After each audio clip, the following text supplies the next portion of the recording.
رسول فرماتے کہ عبداللہ تم قرآن سنا. حضرت عبداللہ بن مسعود رضی اللہ تعالیٰ عنہ فرماتے ہیں کہ میں نے قرآن پڑھنا شروع کیا یہاں تک کہ جب سورہ نساء کی آیت فَكَيْفَ إِذَا جِئْنَا مِنْ كُلِّ أُمَّةٍ بِشَهِيدٍ وَجِئْنَا بِكَ عَلَى هَؤُلَاءِ شَهِيدًا، کہ کیا حال ہوگا اس وقت جب کہ ہر امت سے ہم گواہ لائیں گے اور آپ کو ہم ان کے اوپر گواہ کی حیثیت سے پیش کریں گے. اس آیت کو پڑھنا تھا کہ اللہ کے رسول فرماتے کہ عبداللہ بس کرو بس کرو. حضرت عبداللہ بن مسعود رضی اللہ تعالیٰ عنہ اوپر جب دیکھتے ہیں اللہ کے رسول صلی اللہ علیہ وسلم کو چہرے انور کو تو کیا دیکھتے ہیں کہ آنکھ سے آنسو جاری ہے، رواں دوا ہے، زاروں قطار اللہ کے رسول صلی اللہ علیہ وسلم رو رہے. آپ اندازہ لگائیے کہ وہ ہستی جس نے 23 سال تک کا کوئی بھی لمحہ اس دعوت اللہ کے کام سے غفلت نہ برتی ہو، آخرت میں مسئولیت کا جواب دہی کا یہ احساس ہے. اتنا کرنے کے باوجود اگر ہمارے اندر اور آپ کی آنکھیں اگر آخرت میں مسئولیت کے احساس سے، جواب دہی کے احساس سے اگر چند قطرے ہمارے آنکھوں سے آنسو گر جاتے ہیں تو میں سمجھتا ہوں اس کا کچھ نہ کچھ حصہ ہم اور آپ ادا کر سکتے ہیں. حضرات، ہم سب تحریک اسلامی سے وابستہ ہیں اور تحریک اسلامی کا سب سے بڑا اور پہلا محاذ دعوت ہے، دعوت اللہ. ہم اور آپ اپنی زندگی کا جائزہ لیں. اللہ کے رسول صلی اللہ علیہ وسلم کی کیفیت یہ ہے کہ آپ اللہ شفیق و مہربان ہو کر کے اللہ کے رسول کو کہتا ہے کہ اللہ کے نبی اس کام میں فلا اللہ کا نفس کا باقون علی آثارہم ان لم یؤمنوا بہذا الحدیث آسفا. اگر یہ ایمان نہ لائیں تو کیا آپ اپنے آپ کو ہلاک کر دیں گے؟ اپنے کو یہ سزا دیں گے؟ ہدایت دینا میرا کام ہے. آپ پہنچ گئے، دروازہ کھٹکھٹا دیے، 70 بار گئے ایک دروازے پر، ایک فرد کو آپ نے پیغام کو پہنچایا. ہدایت دینا ہمارا کام ہے، آپ کی ذمہ داری. اور پھر ہماری کیفیت کیا ہے؟ ہم تحریک اسلامی سے جو وابستہ ہوئے ہیں اور جو ہمارا خواب ہے نصب العین ہے، جس کا ذکر بار بار آ رہا ہے، اقامت دین، یعنی اس نظام میں، اس ملک کے نظام کو ہم بدلنا چاہتے ہیں، اسلامی نظام لانا چاہتے ہیں، اسلامی طرز زندگی لانا چاہتے ہیں، اسلامی مارکیٹنگ ہم بنانا چاہتے ہیں، اسلامی اسکول ادارے ہم بنانا چاہتے ہیں، اسلامی ہم اسمبلی پارلیمنٹ بنانا چاہتے ہیں. تو اس کے لیے ہم اور آپ کیا جدوجہد کر رہے ہیں، کیا کوششیں کر رہے ہیں. اس موقع پر ہمیں اور آپ کو اگر اس کا احساس ہوتا ہے اور ہم اپنے مقام پر جا کر کے یہ جو دعوت کا کام ہے یہ ہر فرد کا، ہر امتی کا فرض ہے. دعوت اللہ کا کام امت مسلمہ کا فرض ہے.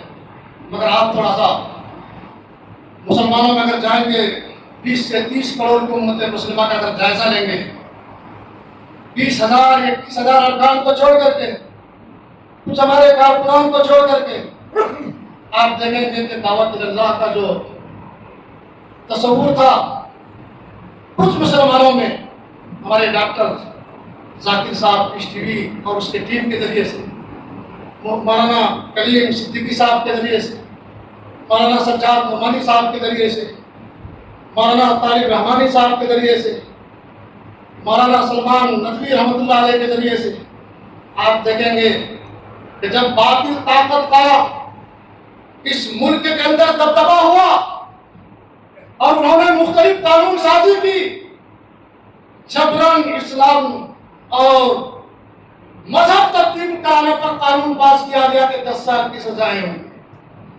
کسی کو لالچ دے کر کے مذہب کو کنورٹ کرانے کی بنیاد پر اس کو سزائیں مقرر ہوں. آپ نے دیکھا کہ اس وقت 10 سال، پچھلے 10 سال سے جو امت کے اندر دعوت کا تصور تھا، کلیم صدیقی صاحب کی گرفتاری ہو گئی، اس کے کارے کرتا پورے اس کام سے بالکل ٹھپ. ڈاکٹر ذاکر نائک صاحب، اس کا ٹیم ہمارے حیدرآباد میں ڈاکٹر سراج صاحب، ڈاکٹر مشتاق صاحب مسلک اہل حدیث سے وابستہ رکھتے تھے. آپ دیکھیں کہ ملت کا جائزہ لیں گے اس وقت گھر سے تو ایسا محسوس ہوگا کہ ملت میں اس وقت دعوت اللہ کا کوئی کام منصوبہ بندہ طریقے سے نہیں. اگر ہمارے پاس نوجوانوں میں، مسلمانوں میں کچھ کرنے کا مزاج ہے، جذبہ ہے، کچھ عمل تو ہوگا، مگر مسلمانوں کی لیڈ کرنے والے کی، اس کی قیادت کرنے والے کی. حضرات، اگر آپ کو ہمہ وقتی دائی بننا پڑے گا رضا کرانا طور پر کہ ہم ہمہ وقتی دائی ہے، ہم گھر میں ہے تو دائی ہے، گھر سے باہر نکل رہے ہیں، غیر مسلم گھر ہے، نمستے آداب پوچھتے ہو، ان سے سلام کرے، آئے چائے پلائے، یہ دعوت ہے. کاروبار میں آئے، ہم یہاں پر جو ہے آجو بازو پڑوسی سے ملے، چائے پلائے، یہ دعوت ہے. پھر ہم دوستوں میں گئے، ان سے ملے، وہاں پر جو ہے ہم ان سے رابطہ رکھے، اور کچھ دنوں کے بعد ہم نے ان سے گفتگو کرنا شروع کرے. پھر کچھ دنوں کے بعد ہم لٹریچر کرنا شروع کرے، پھر ہم کچھ دنوں کے بعد اس کو قرآن دینا شروع کرے. یہ ہے ہماری زندگی کا دعوت. یہ ہے فل ٹائمر دائی جو اس نکات میں ہر رکن جماعت کو، ہر ذمہ دار کو بنایا گیا ہے.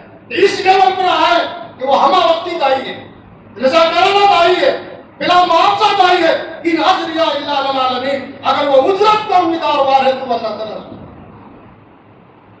حضرات، اس کے ساتھ مجھے اور آپ کو ان حالات میں جبکہ ملت اسلامیہ جن کا منصب ہے خیر امت، دعوت اللہ، اس بڑی تعداد کو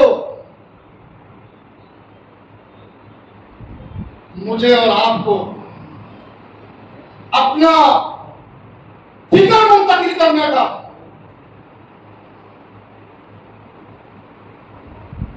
اپنا عزم، اپنا نصب العین منتقل کرنے کا، یہ ہماری بڑی ذمہ داری ہے. ملت اسلامیہ کو صحیح دین کا فہم آ جائے، وہ خیر امت کا اپنے آپ کو اس ذمہ داری کو محسوس کرنے کہ میں خیر امت ہوں، اور پھر وہ شہادت علی الناس کے لیے آمادہ ہو جائے. اس حیثیت سے مسلمانوں میں کام کرنا ہماری ذمہ داری. ہمارے سامنے ایک بات تو ہم ہے کہ ہم اپنا جائزہ لیں کہ ہم ہمہ وقتی دائی ہیں. ابھی میرے حلقہ میں شمس پیر زیادہ صاحب مرحوم رحمۃ اللہ علیہ کا ذکر کیا تھا. وہ بمبے کے رکن جماعت تھے، اور دعوت القرآن جو تفسیر کی کتاب ہے وہ اس کے مصنف بھی. بڑی صلاحیت تھی مولانا شمس پیر زیادہ کی، گفتگو بہت اچھے کرتے تھے. اگر دسترخوان پر بھی کوئی بیٹھتے تھے تو ان سے متاثر ہوئے بغیر نہیں رہتے. آپ ان کی تحریریں پڑھیے دعوت القرآن. میں سمجھتا ہوں کہ ہر فرد اگر کوئی دعوت القرآن پڑھ لیتا ہے تو وہ ہمہ وقتی دائی بن جاتا ہے. حضرات، مولانا شمس پیر زیادہ رحمۃ اللہ علیہ 1965 کی بات ہے، وہ جیل میں، پولیس افسران آئے، کچھ اور قیدی بھی تھے. سب لوگ استغفار کے لیے پولیس افسران کے سامنے کھڑے ہو گئے، مولانا کھڑے نہیں ہوئے. اور پولیس افسران نے اس گستاخی کے نتیجے میں قید تنہائی کی سزا سنی. قید تنہائی کا مطلب یہ ہے کہ بند کوٹری کی سزا. اور مولانا کے بازو میں بھی ایک قیدی تھے، تو ہندو تھے، غیر مسلم ہمارے بھائی تھے، وہ بھی قید تنہائی میں تھے. آنکھ سے نہیں دیکھ سکتے تھے، مگر اس کوٹری سے آواز اس کوٹری تک پہنچتی تھی. مولانا شمس پیر زیادہ رحمۃ اللہ علیہ نے کہا کہ ہماری ذمہ داری ہے، میں آنکھ سے دیکھوں یا نہ دیکھوں، مگر میں حق پہنچا سکتا ہوں، دین پہنچا سکتا ہوں، اور میں اس کو جہنم کی آگ سے نجات دلا سکتا ہوں. دل نشین گفتگو کے ذریعے سے ہمارے غیر مسلم بھائی قیدی اتنے متاثر ہوئے کہ وہ تختے دار پر لٹکنے سے پہلے کہا کہ اشہد ان لا الہ الا اللہ واشہد ان محمد رسول اللہ. زمانہ بہت غور سے سن رہا تھا، ہم ہی سو گئے داستان کرتے گئے. وآخر دعوانا الحمد للہ.